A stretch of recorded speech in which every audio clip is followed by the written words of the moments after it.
Oh yeah, my cards.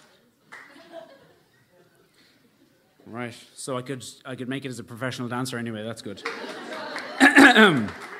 So I don't feel like ranting now anymore. That's terrible.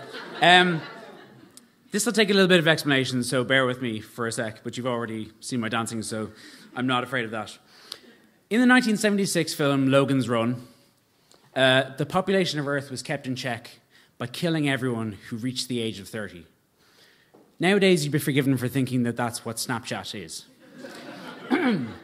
Rendering everyone useless once they reach the age of 25. We live in an incredibly futuristic age. An age where posters like this exist. I saw this for myself. Hoverboards not allowed. And I think it's worth remarking on how amazing that is. It's the year 2016, and hoverboards have just been made illegal. But it makes a serious point, because why are we so afraid of the future? There's a certain hysteria about needing to know what the new trend in technology is going to be, or the new social trend, as if we're all going to be made redundant by the next new thing that comes along. And I think it's something that's keenly felt in advertising and marketing, that there's going to be some new operating system that makes us all redundant, and we better be there for the next trend. We're an industry of individuals terrified of being made obsolete, and there's a real fear of being left behind. And one of the more frustrating side effects of this is the trend forecast. In recent years, I've seen it across ad blogs and on social media where agencies are investing so much more in what's going to happen in the next 12 months. And they say it with such authority, like, in 12 months we will all be wearing sun hats. We will all drive around in deck chairs. And they're the predictions for the next big trends that are coming in the next 12 months. And they're said as if they'll change how we live forever. And it's bullshit. A subheading on one of these particular trend forecasts actually said, the things you need to know to remain relevant. If that's not fear-mongering, I don't know what is. Because anyone who talks about the future like that is only concerned with the immediate future and their place in it. Not to mention the fact that the trends they name have the most ridiculous names, okay? And they're obviously trying to get ahead and coin a term before anyone else gets it. But stop me if you've heard any of these before, by the way. Moodgeisting, tech naturalism, sustainability nagging, content attachment, post-hipster visual irony, fanspitality, and inexplicably plywood making a bit of a comeback, apparently. Who knew?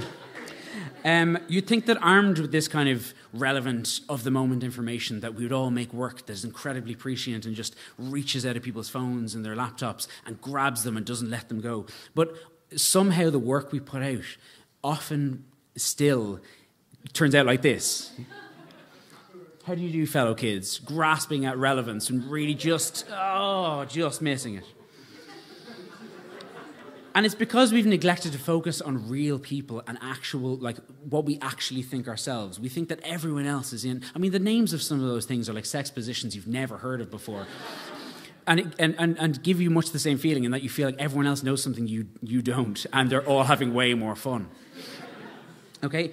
Instead of chasing these trends and being concerned with only the newest of the new, we need to find another way of living and working. Let's go through a few more of those because I think they were successful. You've all heard of fear of missing out, FOMO. Well, how about JOMO, joy of missing out? Fear of living offline. Submarine parenting.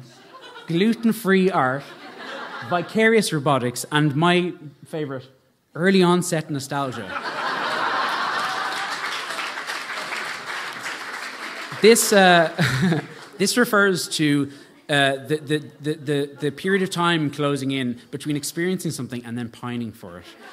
Which fair enough, it could be a real thing, I don't know, but the explainer that comes with it actually says, our social media habits will make us even pre-nostalgic for future events.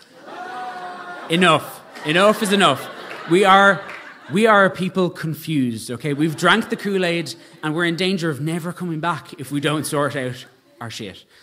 So, Obviously, there must be enough data on these things to corroborate them and say, oh yeah, well, something could happen there. But they don't read to me like something that is prescient and has their an agency that has their finger on the pulse. It reads like a diary of modern nonsense. It reads like things that just make you like facepalm.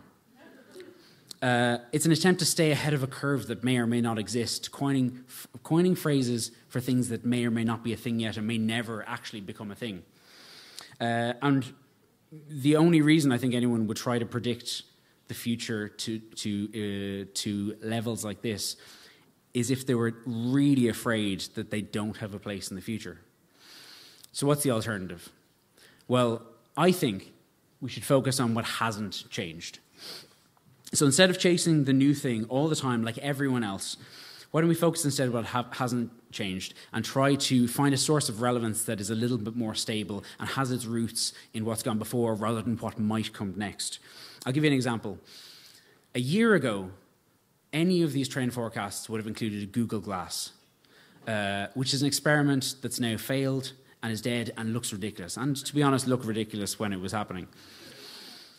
What remains of Google Glass is what drove it, which is a human desire to learn more and to have a streamlined life and to have, to connect with people better, okay? Things that have been around hundreds of years and have driven previous revolutions and industrial revolution and all the technology that's gone before. If we were more acquainted with these things and just kind of focused a little bit more on what's happening right now rather than what might happen in the future, I think we'd be getting somewhere. Get to know people better, Try be one. Could work, I don't know. Study how to create drama. Study how to tell a story. Study how to make things that are important. Because the thing is, the people who write trend forecasts like this would all have you believe that theirs is the only way. But to be honest, there's a tool that creates relevance that's been around for hundreds of years, thousands of years. And it's called creativity. And it's been in beta testing since the dawn of time. It's been fine-tuned by some of the greatest minds ever. And the data we have on its effectiveness crosses all known civilizations. So if there's any technologists here, I think you'll agree that that's pretty good in terms of like what we can draw on. So the next time you're mood-geisting down Grafton Street or just popping out to the shops to get the kids a little bit of plywood to eat, spare a thought for Joe Soap, who doesn't have a fucking clue what you're talking about, and see if it doesn't expose a little bit of future thinking for what it really is. Thank you very much.